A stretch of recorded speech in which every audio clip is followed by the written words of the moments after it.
Bom dia, mais uma aula nossa. E hoje a gente vai falar um pouquinho sobre alguns recursos naturais extraídos da crosta terrestre, né? A primeira parte 1, tá bom? O livro de vocês, ele divide assim, a gente vai respeitar essa ordem, até para não ficar muita coisa. Mas vamos lá. Então, tipos de recursos naturais, né? Primeiro, a gente tem que entender o que são recursos naturais.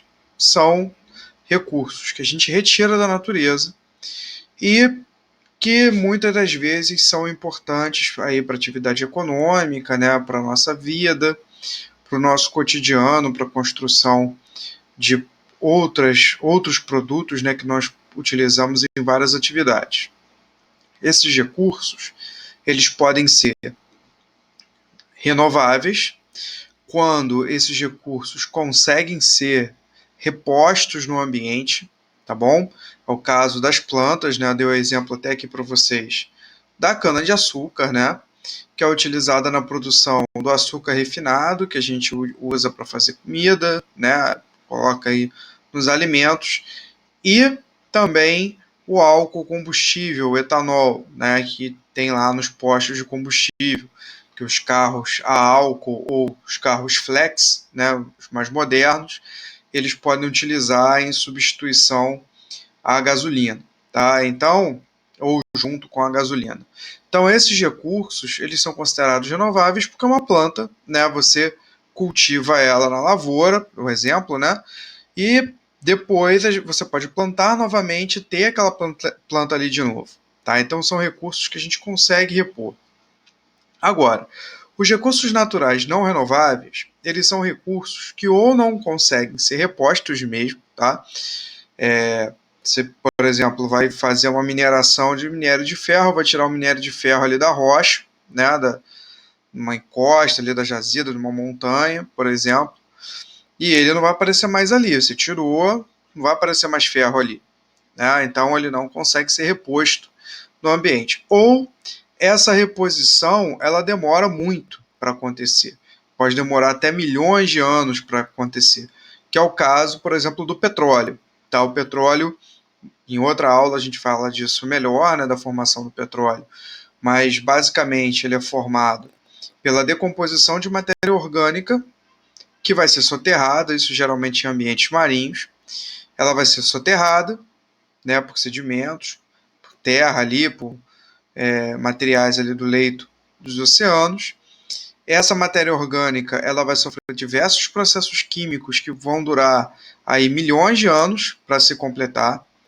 E depois de milhões de anos, quando essa matéria orgânica que foi enterrada já está dentro de uma rocha sedimentar, né, aquele material em volta dela já virou uma pedra, já virou uma rocha, essa matéria orgânica ela vai ter sofrido várias transformações químicas e vai formar uma sopa de vários elementos, de várias substâncias químicas diferentes ali, resultantes dessa decomposição, e essa sopa, esse conjunto de substâncias é o que a gente chama de petróleo. Tá? Então o petróleo ele demora milhões de anos, como eu falei, para ser produzido. Então a gente tem as reservas de petróleo, né, as rochas que contêm o resultado dessas transformações químicas da matéria orgânica, que ocorreu há milhões de anos. Então, o petróleo que a gente tem hoje foi resultado da transformação de matéria orgânica lá da época dos dinossauros, né, de animais, de microalgas, né, que foram soterrados ali nos oceanos. Aonde a gente tem hoje reserva de petróleo que não é mar, é porque naquela época foi coberto por água ali, né? No caso, Oriente Médio, por exemplo, onde tem muito petróleo ali, em tempos muito remotos, já foi um local coberto pela água do mar. Então é um processo que demora muito para acontecer. A gente tem as reservas, a gente está usando esse petróleo das reservas, né? Está queimando esse petróleo, tira o petróleo, faz gasolina, faz asfalto, faz várias coisas pela destilação fracionada desse petróleo. Um dia isso vai acabar, tá? Um dia essas reservas vão acabar. Se a gente não investir em tecnologias, principalmente em tecnologias limpas, que não causem, como o petróleo, males ao meio ambiente, se a gente não investir em tecnologias de produção de energia que substituam o petróleo, invariavelmente nós vamos chegar a uma época que não vai ter mais energia, né? Então hoje a gente já investe em energia eólica, do vento, energia nuclear, energia solar, né? E tem que continuar investindo na geração de tecnologias que possam substituir o petróleo e nos dar formas de produzir energia, tá bom? Porque senão, um dia, essas reservas vão se esgotar. A gente só vai ter formação de petróleo de novo daqui a milhões de anos. Então, é inviável a gente esperar para que essas reservas possam se recompor na natureza, ok? Então, o petróleo é um exemplo de recurso natural não renovável. A extração de minerais, galera. A extração de minerais, ela ocorre quando a gente retira da natureza, da crosta terrestre, né, que é o objetivo da nossa aula hoje, algumas substâncias que têm valor comercial, né? A gente não cava um monte de buraco à toa, né? Essas substâncias elas têm um valor comercial muito importante. Então a gente vai primeiro dividir, né, os conceitos do que é mineral, o que é minério, o que é mineração. Mineral, então, é a substância natural que ela é encontrada na crosta terrestre, em pequenos cristais ou pequenos fragmentos de metal. Então, eles estão espalhados por toda a crosta terrestre. Tá? A gente não vai encontrar, dificilmente vai encontrar, por exemplo, uma pedra, um pedaço de ouro grande no chão. Não vai. A gente vai encontrar pedras que têm ali na sua composição uma grande quantidade desse material. E essas pedras vão ser utilizadas para extrair esse material, essa matéria-prima que a gente precisa. E essas pedras a gente chama de minério. Então, o mineral é o material que está ali dentro da pedra. O minério é a rocha, né, um conjunto de vários minerais e que vai conter ali uma grande concentração de um desses minerais que é importante para a indústria, que é importante para ser retirado dali. Então eu dei o exemplo aqui da hematita, que vocês vão ver daqui a pouco. A hematita ela é uma rocha feita de vários minerais diferentes, mas ela é rica em ferro. A maior parte dessa rocha é feita de ferro. Então ela também é chamada de minério de ferro. O Brasil ele produz muito minério de ferro. A gente tem reservas jazidas, né, como está ali no texto, que são as concentrações desses minérios. A gente tem grandes jazidas de minério de ferro e a gente usa na nossa indústria e também a gente exporta muito minério de ferro, principalmente para a China, né, por exemplo. Eles compram muito minério de ferro do Brasil. Tá? E, como eu coloquei ali no texto para vocês, eu acabei de falar, os minérios eles são distribuídos na crosta terrestre inteira. Então você pode ter uma região lá que tem um pouquinho de minério de ferro, que tem um pouquinho de minério de ouro, que tem um pouquinho de minério em cobre, por exemplo. Mas para ser viável comercialmente a extração, a gente tem que tirar esses minerais e esses minérios de regiões onde eles estão muito concentrados, onde tem um pedaço ali de chão, uma rocha grande, muito rica em hematita, por exemplo. Então, é essa concentração, esse lugar que tem muito minério de rico em determinado mineral, a gente chama de jazidas. Tá? E essas jazidas, quando elas começam aqui, no exemplo, a ser exploradas, a gente chama elas de lavras. Então, a jazida é a concentração de um determinado tipo de minério. E essa extração do minério vai ser feita pela mineração. Tá? A mineração, então, aqui a gente tem uma mineração acontecendo, onde essas pedras, esses minérios vão ser extraídos, depois eles vão ser beneficiados, né? Minério de ferro, por exemplo, a maioria dos metais, esses minérios são aquecidos em fornos com temperaturas extremamente elevadas, que vai provocar o derretimento daqueles minerais ali, principalmente aquele que a gente tem interesse, no caso aqui da hematita, o ferro. Então, quando o ferro ele funde ali da rocha, né, ele vai derreter, esses fornos conseguem separar esses metais, né, com outros equipamentos. Então, o ferro ali ele é separado, ele é recolhido, concentrado, formando uma chapa metálica, que ele vai ser combinado com outros elementos e vai formar ligas metálicas, por exemplo, o aço, tá? No caso do ferro. Então, a mineração ela vai tirar essas rochas e vai, através dessas rochas, produzir as matérias-primas, né? A chapa de aço, chapa de pedaços de ouro, né? E outros metais, chapas de cobre, por exemplo. E essas matérias-primas vão ser utilizadas aí na indústria para fazer uma infinidade de produtos diferentes que levam esses minerais. Bom, continuando. Então agora a gente vai falar de alguns exemplos, né, de metais que podem ser extraídos da crosta terrestre. O primeiro aqui é o alumínio. Tá? O alumínio é um metal extremamente resistente, tá? Até em algumas situações até mais resistente que o aço mesmo. Ele é mais leve, e é uma vantagem em relação ao aço, né? Ele é muito forte, ele é muito leve, não pesa tanto. E também ele pode ser muito maleável, ele pode ser trabalhado com facilidade. E ele é encontrado nesse tipo de minério aqui que a gente chama de bauxita. Tá? Então, as jazidas que são ricas em bauxita são as jazidas da onde a gente vai retirar o alumínio. E aí eu coloquei aqui um exemplo, né, um F5 caça utilizado ainda hoje na Força Aérea Brasileira. Tá? O F5 ele tem uma estrutura de alumínio aeronáutico, né, que a gente chama. Então, o alumínio ele é amplamente empregado na indústria aeronáutica, por exemplo, para fazer estruturas de aviões. Tá? Então, esse aqui é o nosso F5 aí da FAB. Continuando, o ferro. Né? O ferro ele é um dos metais mais importantes para a história da humanidade. Né? Ele é retirado da hematita, que é essa rocha aqui, ou a magnetita, né, da onde a gente tira os ímãs, por exemplo. E ele é muito utilizado na formação de várias ligas metálicas, entre elas o aço. No caso aqui da katana, né, da espada japonesa e outras espadas que foram feitas ao longo da história, esse aqui é um aço inox, né, que ele tem na liga dele uma grande quantidade de carbono, o que faz com que esse tipo de aço ele enferruje com muita dificuldade, né, ele consegue ali se manter íntegro por muito tempo. Tá? E o aço ele também é utilizado em várias outras coisas, né? Garfo, colher, faca que a gente tem em casa é tudo de aço inox. Tá? As chapas de aço são feitas aí para a construção da estrutura dos carros, também de estruturas de vigas, né? A construção civil para levantar casas, prédios.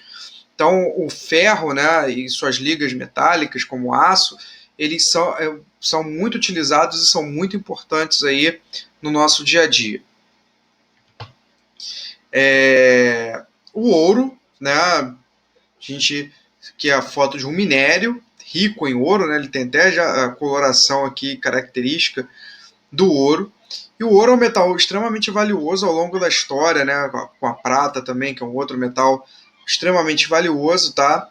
Ele é utilizado na fabricação de joias, alianças, né, outras joias. Componentes eletrônicos, tá? Até coloquei aqui para vocês um exemplo aqui do cabo HDMI, que muita gente tem em casa, né? Quando a gente pega o cabo HDMI, alguns, os melhores, e vê isso aqui douradinho, isso aqui ele é banhado a ouro mesmo, é galvanizado, né? Uma fina camada de ouro em pequena quantidade, que é feito porque o ouro ele é um material, ele não é muito resistente, né? Isso aqui é uma liga, ele só recebe essa fina camada por cima. Ele é facilmente maleável, dobrável, né? Não é que nem o ferro que aguenta muita força em cima dele. Mas o ouro ele é um componente muito usado porque ele é muito... Ele tem uma propriedade muito importante de condução elétrica, ele conduz muito bem a eletricidade, tá? Então você fazer um conector, por exemplo, aqui que ele é banhado a ouro, significa que você consegue passar muita energia por ele, e isso aí dá mais qualidade, no caso do cabo HDMI, aí para som e imagem, né? E também o ouro ele tem uma propriedade importante que muita gente desconhece, e por isso ele é tão valioso, que ele não oxida, ele não enferruja, tá? Então ele é utilizado para fazer joias, para componentes eletrônicos também, porque ele vai ter uma durabilidade muito grande por não enferrujar. Que aí também é utilizado na fabricação de instrumentos científicos, até conta dessas propriedades que eu comentei, e também na confecção de moedas. Hoje a gente não usa mais moeda na rua com ouro, né? Mas existem moedas que são feitas para colecionadores, né? Para pessoas que investem, né, em ouro, né, que é um metal que se valoriza, então é uma forma de investimento financeiro também, tá? Então, as jazidas de ouro elas podem ser superficiais, subterrâneas, ou o ouro ele pode estar associado ao sedimento, ao leito de rios. Por isso que vocês já devem ter visto na televisão aquelas cenas do pessoal garimpando, né, aquela peneira ali perto do rio, para poder tirar ali as pedrinhas ali de minerais de ouro. O grande problema desse processo, né, e por isso tem que ser fiscalizado, investimento em tecnologia, porque muitas vezes se utilizava o chumbo, a gente vai falar dele daqui a pouco, né, o chumbo não, desculpa, o mercúrio, para ajudar a sedimentar, a precipitar esses minérios de ouro ali junto na água, né? Então o pessoal jogava mercúrio ali, misturava ali com a água pertinho ali do leito do rio, para poder o mercúrio ajudar os minérios de ouro a precipitarem ali, a se juntarem e conseguirem ser separados ali do restante do material do leito do rio. O problema é que o mercúrio, assim como o chumbo também, que a gente vai falar daqui a pouco, é um metal muito danoso para o meio ambiente, para a saúde dos animais e da nossa saúde também, né? Então, a atividade de mineração, a gente vai falar isso depois, ela tem que ser muito bem fiscalizada, muito bem regulamentada e também tem que ter um investimento muito grande em tecnologias que preservem o meio ambiente, tá? Então tem que ter autorização das autoridades competentes, do IBAMA, né, para ela poder ser feita. O chumbo, né, que eu estava já comentando um pouquinho com vocês, falei do mercúrio e acabei falando do chumbo também. Ele é um material muito utilizado na produção de baterias automotivas, né, então a maioria das baterias aí dos carros é uma bateria que contém chumbo, né, ele é utilizado nesses materiais para ajudar a conservar ali a energia elétrica. Protetores contra raio-x, né, o chumbo ele consegue impedir a passagem de radiação, então ele é muito importante, né, a gente vai fazer um exame de raio-x, a pessoa que está fazendo o exame fica atrás de uma parede, né? Geralmente ela é feita de concreto, né? Porque é um material que também não deixa passar muita radiação. Ela usa uma proteção também no corpo, que tem umas placas ali com chumbo para poder proteger áreas importantes do corpo dessa radiação ali, que quem faz exame sempre, né? Está ali sempre exposto à radiação do raio-x. Então tem que se proteger e utiliza proteções com chumbo também. E também o chumbo é utilizado em soldas eletrônicas. Ele é retirado do mineral galena, né? Esse mineral aqui, a fotinha dele. E como eu já falei, a contaminação por chumbo também no meio ambiente, se a gente deixar, por exemplo, uma bateria dessa vazar, né? A gente tem que ter cuidado na manipulação desse material, porque o chumbo, se ele entra no nosso organismo e no organismo de outros seres vivos também, ele é de difícil eliminação, então ele fica ali por muito tempo dentro do organismo e ele provoca muitos danos à saúde. Tá? Então, muito importante, tem que ter muita atenção na manipulação do chumbo. O cobre, que é um elemento extremamente importante para a nossa vida, no nosso cotidiano, é tirado de minérios como a malaquita, que é esse aqui, também a azurita, a bornita, a calcocita, tá? Que já são minerais de uma cor mais azulada, não tão esverdeado. E o cobre, ele participa, por exemplo, da formação de ligas metálicas com ouro, por exemplo, né? Quando a gente tem uma aliança, ela não é toda de ouro, puramente. O ouro sozinho ele é muito frágil, como eu falei para vocês antes. Então, geralmente, ele é misturado com cobre, né? Forma uma liga metálica para adquirir uma resistência maior. Né? Então, muitas peças de ouro levam cobre ali também na liga, né? Na composição, na mistura. E também o bronze. Né? O bronze ele é uma liga metálica principalmente feita de cobre estanho, que é utilizado na produção de estátuas, é utilizado na produção de instrumentos musicais, os pratos de bateria, eles são feitos de bronze, tá? De ligas de bronze e ligas de bronze com outros metais também.